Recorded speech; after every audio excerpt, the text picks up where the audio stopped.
بسم الله الرحمن الرحيم الحمد لله والصلاة والسلام على رسول الله وآله وصحبه ومن اهتدى بهديه أما بعد السلام عليكم ورحمة الله وبركاته. وعليكم السلام ورحمة الله وبركاته. Today we're moving to hadith number 267, and it deals with the palm trees that people sell after impregnating or cultivating these trees, as we will come to explain inshallah. So who will volunteer and read hadith 267? Yes, Akhi. Abdullah ibn Umar, may Allah be pleased with him, reported Allah's Messenger sallallahu alayhi wasallam as saying, "He who buys a tree after it has been impregnated, its fruits belongs to one who sells it, except if the buyer makes a condition that it is his."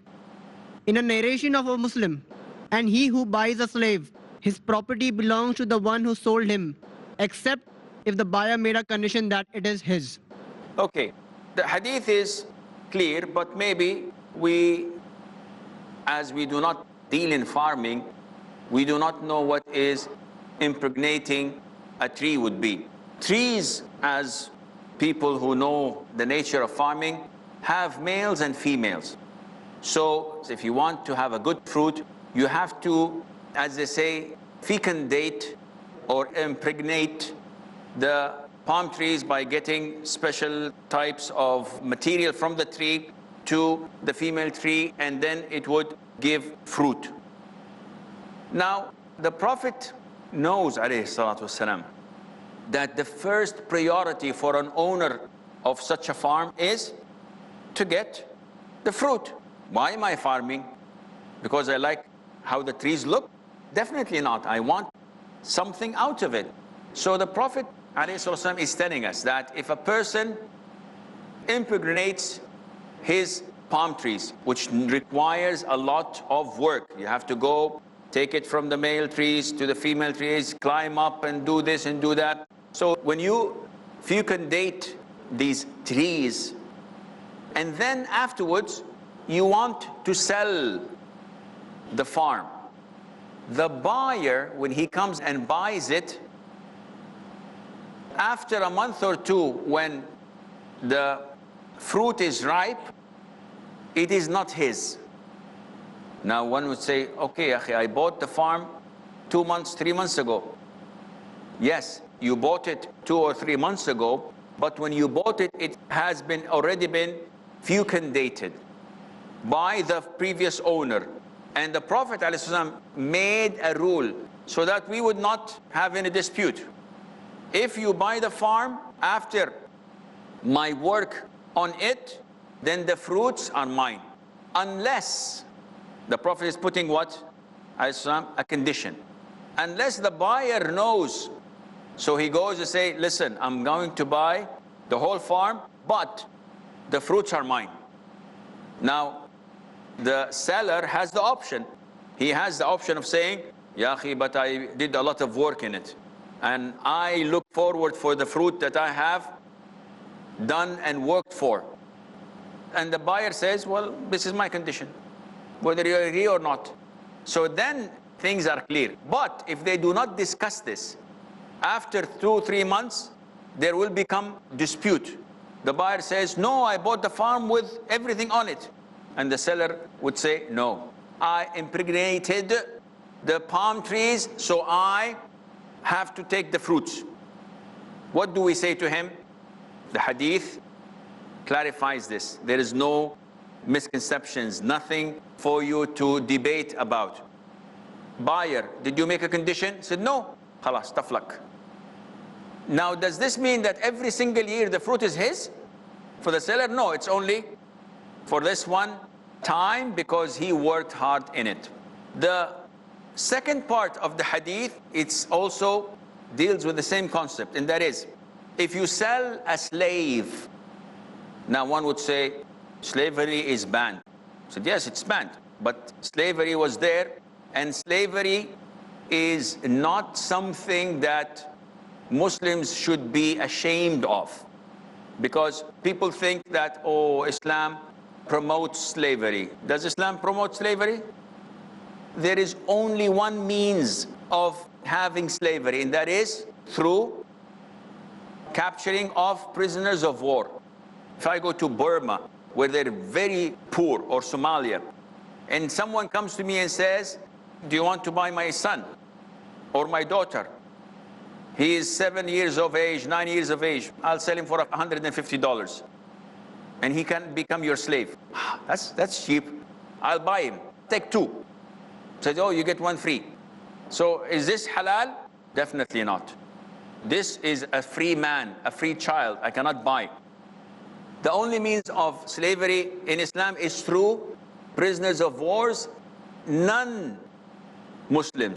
disbelievers. So if someone attacks my country, I, with the army, defend my country, and we get prisoners of wars. What do we do with them? Send them to Guantanamo. No, we enslave them. Oh, this is against human rights. Well, them attacking us is human rights? It's okay, Annie? No, this is human rights. How? He is a slave. He's like an animal being sold and bought and not having rights. Yes, but this is for his sake. Come on. How can it be for his sake? When a surgeon goes to your son and cuts open his stomach to remove a tumor, is this for his sake or not? Definitely. He's bleeding, he's in pain. Yes, but this is for his sake. Likewise, this disbeliever who was an enemy of Islam, I can execute him and get it over with. But what I'm giving him is an honest and decent life. I feed him from what I eat. I clothe him from what I wear, as the Prophet ordered, alayhi salam. Not only that, the Prophet, alayhi salam, in the Quran and in the Sunnah, whatever you do, expiation, free a slave. So if I have intercourse with my wife during the month of Ramadan while fasting, this is a sin. It invalidates my fasting. What to do? Free a slave. If I'm driving and I kill someone by mistake, expiation, free a slave. If I tell my wife that I don't want you and I am not even going to touch you, you are exactly like my mother, then I feel remorse and sad and I would like to continue living with her, free a slave. If I say, Wallahi, I will not come to your school tomorrow, and then I change my mind, expiation, free a slave. And it goes on, everything in Islam, free a slave, free a slave, free a slave. Does Islam promote slavery? Islam promotes freedom for slavery, but by living in our houses and looking at how we treat them and looking at how we worship Allah Azza wa Jal, this would make them accept Islam voluntary, because there is no compulsion in religion. And that is why the Prophet ﷺ said in the authentic hadith, I am astonished, I am amazed of people being dragged to paradise in chains. Who would be dragged in paradise in chains? Everybody goes to paradise willingly. The Prophet is giving us a metaphor. Because these prisoners of war, they were enslaved, so they were in chains. And these chains made them accept Islam and hence enter paradise as if they were dragged into it.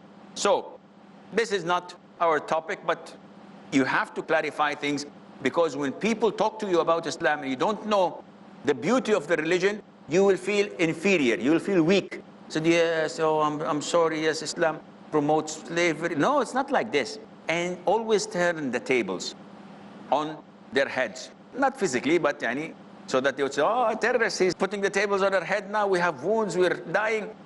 Always turn the tables on them by asking them to look into their own books, their own religions, and they'll find slavery being bought, sold, not through jihad, through any means.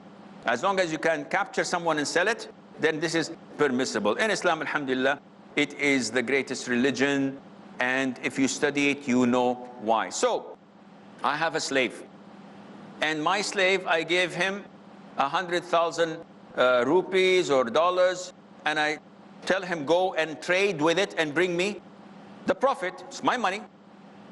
He makes money, he makes profit, people give him tips, and he's getting richer. So now I want to sell him. So a buyer comes and he buys him.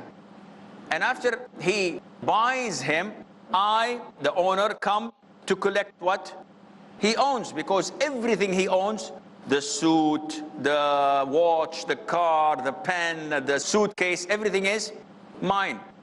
So after the man bought the slave, I come to collect my things. And he says, no, no, no, no, no. I bought everything. What are you doing? He said, no, no, the money is mine. The shop is mine. The car is mine. The watch is mine. So the guy says, no, I bought the whole thing. This is not what we have agreed upon. The Prophet is telling us, now I'm going to clarify this issue. If someone buys a slave, then the money that the slave has goes all to the previous owner, unless there is what? A condition. This is what makes selling and buying in the halal. And that is why when I go into contract with you, many times we have partners, they have problems, they have a lot of dispute. Why? Because it was not written down, it was not clarified. After 6 months, yes, but I want to have my share. No, I have to have increase. Yeah, it's all in black and white. So the condition is very important, and that is why the Prophet says, Islam, the money belongs to the previous owner unless the buyer makes it a condition. So how much you're selling your slave? $10,000. Okay, but I will buy it with everything that the slave has. The seller would say, oops, no. If this is the case, I'm selling him for $100,000 because he's got my car, he's got this and that, and then everything is clear. When it's not clear, then by default, the seller, the previous owner, goes and gets everything that there needs to be delivered. Now, before going to the following hadith, I'm afraid we have a short break, and afterwards, inshallah, we will open the floor for questions, and we'll be right back.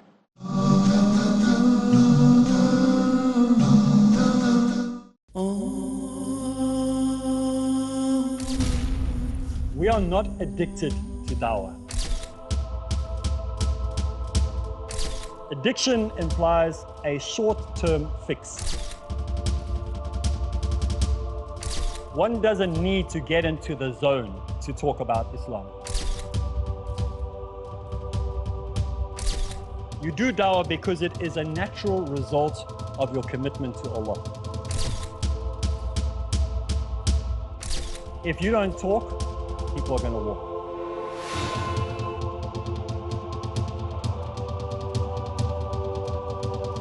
The most effective combination in the propagation of true Islam is found in Dawah Ilallah. Join me, Arif Islam, as we go through Dawah Ilallah only on Peace TV. Follow the tips to make the task of Dawah result-oriented in Dawah Ilallah tomorrow at 11:30 p.m. and repeat telecast at 6 a.m. India on Peace TV.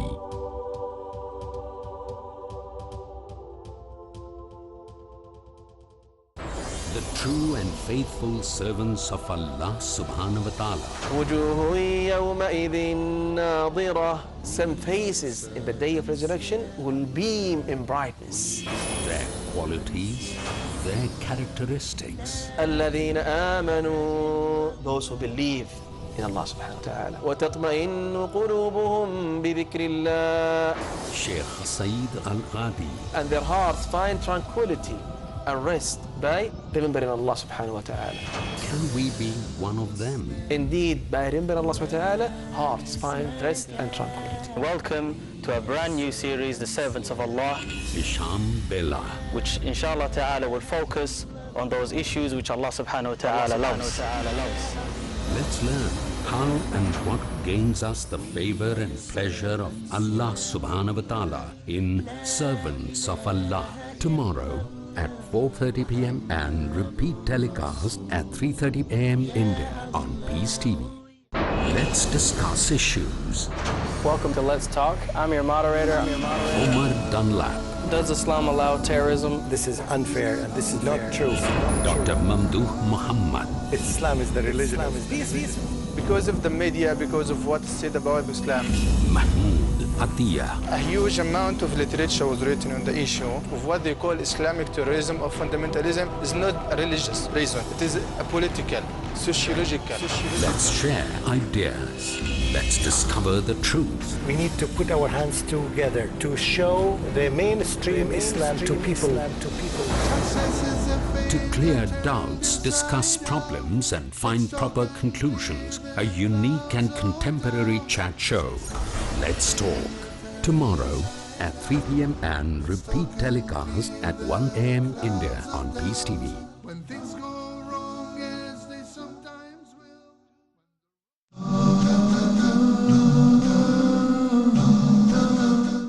Assalamu alaikum and welcome back. So, many times we have partners, they have problems, they have a lot of dispute. Why? Because it was not written down, it was not clarified. After 6 months, but I want to have my share. No, I have to have increase. It's all in black and white.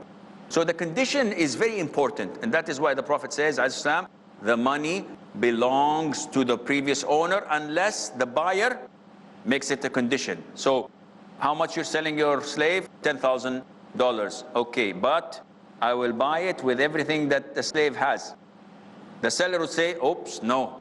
If this is the case, I'm selling him for $100,000 because he's got my car, he's got this and that, and then everything is clear. When it's not clear, then by default, the seller, the previous owner, goes and gets everything that there needs to be delivered. Any questions regarding slavery, regarding selling farms? Yes, Akhi. Assalamu alaikum. Alaykum salam. The hadith says that he who buys a slave, his property belongs to the one who sold him. So the property is of the slave. So why is it like that the property belongs to the one who sold him? The hadith of the Prophet ﷺ clarifies this. The Prophet said ﷺ, anything that a slave owns belongs to his master. So you have sometimes people owning a lot of slaves and sending them to work, not like employees. So I have a trustworthy slave, his name is Abdullah.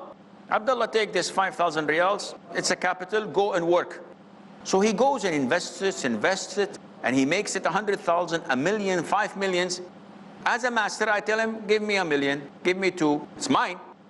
And the man is keeping something, and he's investing it, and he is making profit out of it. At the end of the day, he's still a slave. And whatever he owns is actually belonging to his master. And that is why he cannot perform Hajj. It's not mandatory upon him. Praying Friday, he does not pray Friday mandatory like everyone else, a free person. And so on and on. There are differences between that. Yes, Akhi. Assalamu alaikum, Sheikh. Alaykum salam. My question to you is that if you own a slave, he's a non-Muslim, and then he reverts to Islam, is it compulsory on us to free him? Very good question. If we have a slave who's a non-Muslim and then he accepts Islam, is it mandatory upon us to free him? And the answer is no. Because him and his descendants are still slaves, whether he accepts Islam or not. Can we enslave a Muslim? The answer is never. But if he's been enslaved as a non-Muslim and then he accepts Islam, you're highly recommended to free him. But it is not mandatory. You can keep him. And the companions had Muslim slaves. Even the imams of the schools of thought had Muslim slaves. Abdullah ibn Umar ibn Khattab, may Allah be pleased with him, his famous slave was Nafi' Mawla ibn Umar. And Nafi' was one of the great scholars of Islam.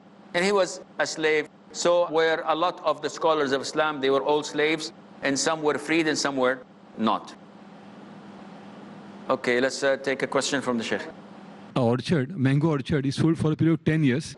The risk is spread over a period of 10 years. So how is it validates vis-a-vis the Sunnah of the Prophet?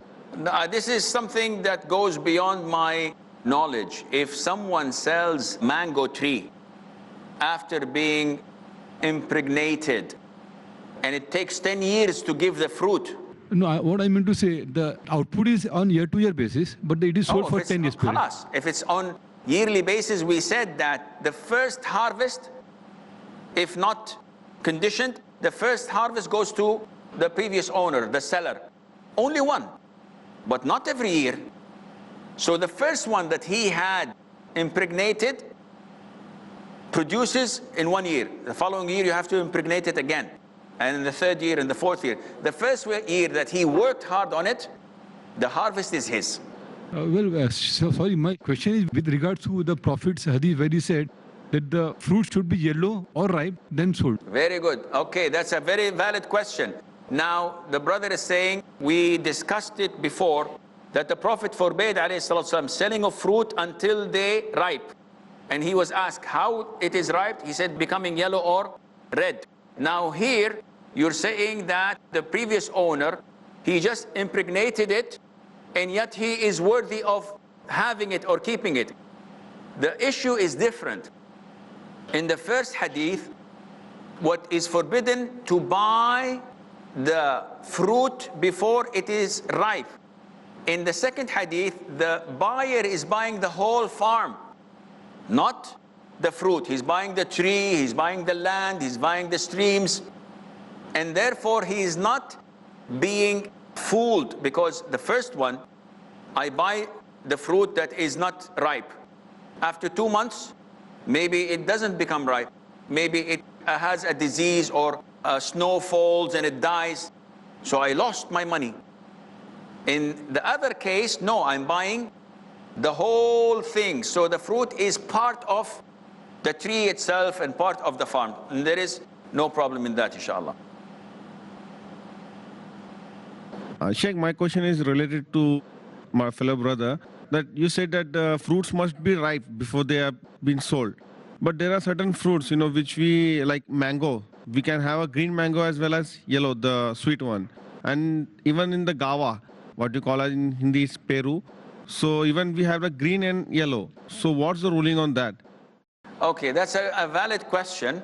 Now, regarding the mangoes, whether they're green or yellow, green mangoes are ripe, right? So you sell them and you eat them. Then the hadith of the Prophet ﷺ is not only restricted to yellow and red. For example, green apples. If you have a tree of green apples and I'm waiting, inshallah, tomorrow it's becoming red, so tomorrow it's becoming yellow, I cannot sell it, it's green. No, the color is not intended. What was meant is, when it is ripe, ready to be consumed and eaten, then it's permissible for you to sell. So I hope this clarifies the issue. Yes, Akhi.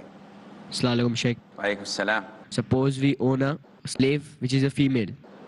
If I'm the owner of a slave which is a female. Yes. Aren't hijab conditions applied? Does the hijab condition apply to them? The answer is no. A female slave to her master is like any of his wives. So the hijab does not apply. Any questions? Yes. Assalamu alaikum. Alaikum salam. Can we keep a slave who has not yet attained the age of puberty? The answer is yes, because keeping a slave, buying a slave, giving a slave, it's like any property you have. A slave is part of your property. You can sell it, you would inherit it if you die, and you can give it as a gift. But again, this is not the topic we should be focusing on, in the sense that slavery does not exist anymore due to the weakness of the Muslims and due to not abiding by Islam and the Quran and the Sunnah. So let's keep it simple. Yes, Kareem. As you said, that the right of retaining the fruits is for the seller. So does he have the right to increase the price and tell the buyer that if you're buying the fruits, then I increase the price? This is a very good question, and this can only be applicable at the bargaining stage. The buyer and the seller. He comes to me and says, I'd like to buy your farm. And I say, I'll sell it for $1 million. He says, but I have a condition. I'd like to have the fruit.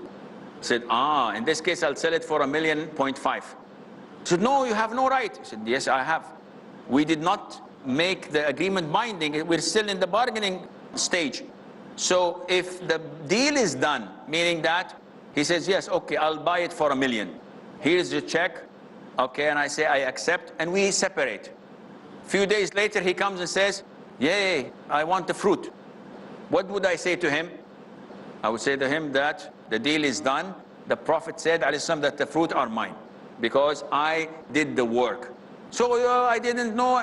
Sorry, the Prophet ﷺ hadith is the final answer, and it is the ruling and the verdict that we should follow, and nothing would affect that, and Allah Azza wa Jal knows best. This is all the time we have. Until we meet next time, fi amanillah, wassalamu alaikum wa rahmatullahi wa barakatuh.